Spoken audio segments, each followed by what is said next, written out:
את הנושא האחרון בתוכנית הערב אנחנו מקליטים זמן מה לפני השידור. אורחנו, שחקן אנגלי, הופיע כג'וליוס סיזר בחיים פרטיים, כנסיך אנדרי במלחמה ושלום, כדיזראלי בדיוקנה של מלכה, כג'ורג' במי מפחד בווירג'יניה וולף, הכל על בימת התיאטרון. והוא גם שר ורקד באוניית הוד מלכותו פינאפור של גילברט וסליבן, וחוץ מזה הוא ראש הממשלה הרציני הראשון המתארח בזה הזמן. Good evening, Mr. Addington. If you don't mind, we'll start off by showing an excerpt from the last episode of Yes, Prime Minister, when you discuss or give advice to Nigel Hawthorne and Sir Humphrey as to how to be interviewed. Prime Minister. Fresh. The Cabinet agenda, Prime Minister. Is it today you do your interview? Oh, yes, indeed, yes. Any problems? Oh, no. I have some experience in dealing with difficult questions. Ah, because, you know, if you're evasive or confusing on the radio, they just edit you out. You've really got to say something. Say something? Something simple and interesting. Simple and interesting? Well, perhaps you could advise me, Prime Minister. Particularly if the questions are aggressive. Oh, the more aggressive, the better. That puts listeners on your side. Nonetheless, I may have to answer them. Well, why? You've never answered my questions. No, that's different, Prime Minister. Ludovic Kennedy might ask me some perceptive questions. His researchers mentioned that lots of people are interested to know why so much power is centralized in my hands. Lots of people? Hardly anybody's ever heard of you, Humphrey. Perhaps they meant lots of Radio 3 listeners. That's a contradiction in terms. Still, if he does say that lots of people want to know the answer to that question, you say, name 6. That'll fix him. He'll never be able to remember more than 2. Oh, excellent, Prime Minister. Any more tricks? Tricks, Humphrey? This is technique. Attack one word in the sentence, like, well, frequently. Mm-hmm. Frequently? What do you mean, frequently? Or attack the interviewer. Say you clearly have never read the white paper itself, have you? Or else ask your own question, like, that was a very interesting question. Now let me ask you a question. See? Oh, thank you, Prime Minister. Incidentally, that reminds me, I have shortly to appear before the committee to answer questions about the alleged bugging of an MP's telephone. Yes. Yes, Bernard told me. Well, you'll just have to confirm what I said in the House. But that would be lying. Well, nobody'd know. Oh, what a tangled web we weave. Humphrey, you must. Otherwise it'll look as though I was lying. Humphrey, you have a loyalty. To the truth. I'm sorry, Prime Minister. I cannot become involved in some shabby cover-up.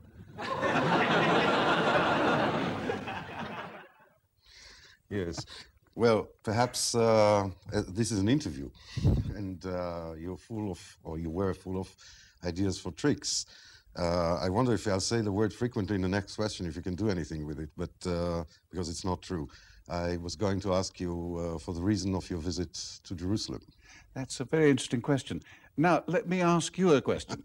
No. Seriously, I was here as a guest, I am here as a guest of the British Council, who are opening new offices in Ethiopia Street. I believe it's one of the most beautiful streets in the country, and I can well believe that. I'm very glad to be able to do that, because it's the most beautiful place. Facilities for study and all sorts of things. Now, I have a piece of good news for you. You've recently, together with Nigel Hawthorne, received a CBE from the Queen, and our most well-distributed paper had a short interview with you, and they knighted you. Oh, really? So now you are Sir Addington, they called you, Sir Paul. Yes, that would be more appropriate, I feel, but no, I'd have to make do with the CB as it is. Yeah, that's Commander of the Order of British Empire. Commander of the Order of the British Empire, yes. It's something of a token honour, you'll understand, because there isn't a great deal of the British Empire left. There's Hong Kong. Not for a long time. Not for very long, no. After that, I don't know who I shall command. Yeah, perhaps you'll get a floor at the BBC. I know how many democracies there are in the world, roughly. But you sold this series to about 47 That's states. correct, yes, yes. So I assume that some of them are not democracies. Oh, that's quite true. We sell it to, I think Colonel Gaddafi is quite a keen fan. And, Does he know what it refers to? I know that in Russia it's widely seen. Peter Ustinov said the other day that the first thing one is asked when one gets to Russia is, "Psst, have you got any tapes of Yes Minister?" But of course they don't buy it. They steal it across the border. And that's true of a lot of other countries. So, in fact, everybody finds a point of reference to it, regardless of what the situation in their country is. That's true. Whatever country I go to, people say, "How did you know about us?" Because it's true for everything. It's not only true for governments. I think it's true for any big organization. Any organization, governmental or otherwise, depends on the relationship between the people who give the orders and the people who carry them out. I must ask you here, do you personally think that the series today is still relevant to what goes on in Britain, considering the fact that Margaret Thatcher has been there for about 10 years and she probably learned the ropes? I think it's becoming less relevant as time goes on. I think she's learned a great deal from us, and she's begun to attempt, at any rate, to politicize the upper echelons of the civil service, so that in future, although the conflicts that you see in the program will still take place, they'll probably take place at a lower level. I think she finds the program a very useful stick with which to beat the civil service. Mm-hmm. Yes, and she also took part in one of the shows, in one of the episodes. No, she didn't actually take part in one of the episodes. She was giving us an award for something or other, and it was told to me that she would like to play a little scene with us. Mm-hmm. We were aghast, but it was just an exercise for the cameras, really. Yes, and you used it. Yes, we were a bit alarmed and reluctant. The BBC said, of course, you're free to refuse if you wish. So we spent a lot of the evening ringing each other up and saying, well, you refuse. And they said, no, it's your responsibility, you refuse. And eventually I couldn't resist the uniqueness of the event. It's a little bit difficult because the program is about administration. It's not really about politics, certainly not party politics. Yeah. And we're always very reluctant to become associated with any particular political viewpoint. May I ask you something about the history of Yes Minister, in fact, which was the first part of this series. When you were presented for the first time with the idea and then a script or scripts, did you ever think that you would have loved to change roles with Nigel Hawthorne as Sir Humphrey? Oh, yes. To begin with, I was very reluctant to do the series at all. Why? I'd just finished doing The Good Life, which you may have seen, Yes, yeah. which was enormously successful. In the United Kingdom alone, we had 24 million viewers.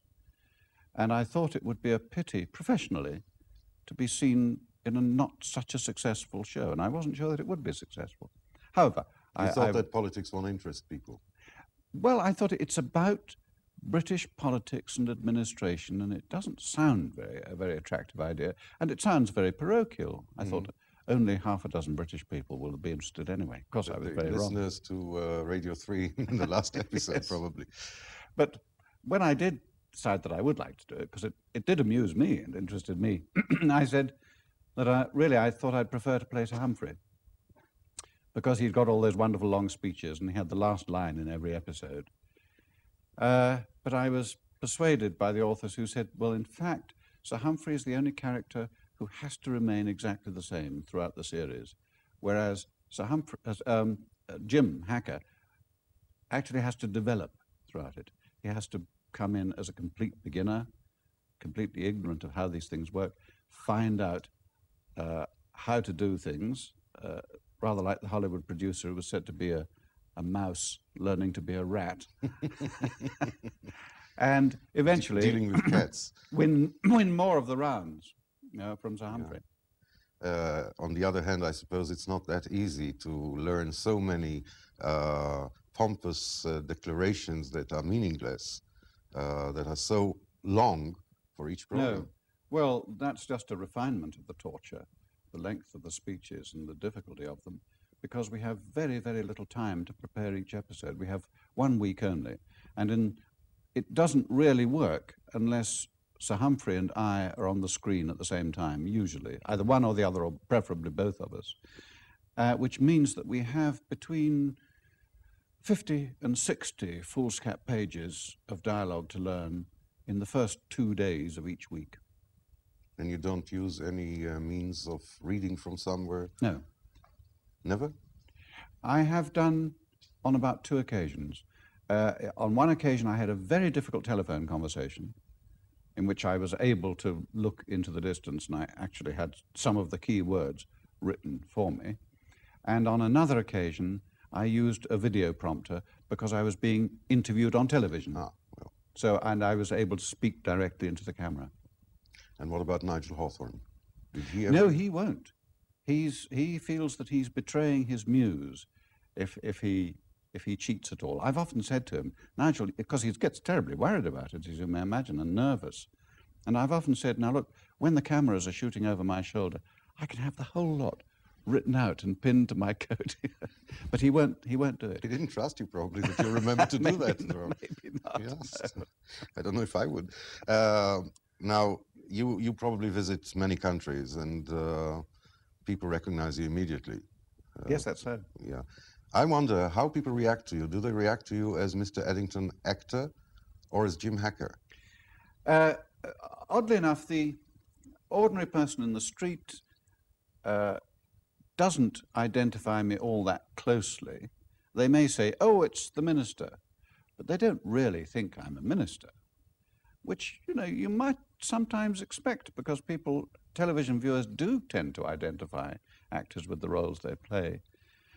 But the people who really do seem to regard me as a colleague are ministers themselves, and heads of state and prime ministers. To the point of say, asking for your views, advice? No, I don't think any of them has actually asked for my advice. They won't want advice anyway. But they do expect me to know what they're talking about, and to know a little bit about the politics of the country they're visiting. Did you ever find yourself in a problematic situation, asked for perhaps as a statesman to make a statement about something that happened in that country? Oh, yes, indeed. Right. I can remember 2 very awkward situations. One of them was when I was in Australia, when Malcolm Fraser, the previous Prime Minister, was conducting a general election, and I met him and was talking to him when I heard over the tannoy, over the public address system, that they were very glad to welcome me as well as the Prime Minister there, and that I would make the first speech of this general election rally. I found myself in a very awkward position. I thought, well, I can either pretend I've got jet lag and fall down in a faint, in which they'll assume that I'm drunk, or else make a speech. So I made a speech. And the other occasion was when earlier, just after Christmas, I visited Turkey, and I learnt just before I left, I was going to meet Mr. Özal, the Prime Minister. I learnt just before I left that there were 10,000, I think at least, political prisoners in Turkey, and that I was not to forget that. So again, I found it a bit difficult, because journalists wanted to know my views on human freedom and things like that, and I didn't want to embarrass my hosts. I got out of it on that occasion by saying, well, we have a great deal of difficulty ourselves with our colleagues in Europe vis-à-vis the situation in Northern Ireland. Mm-hmm.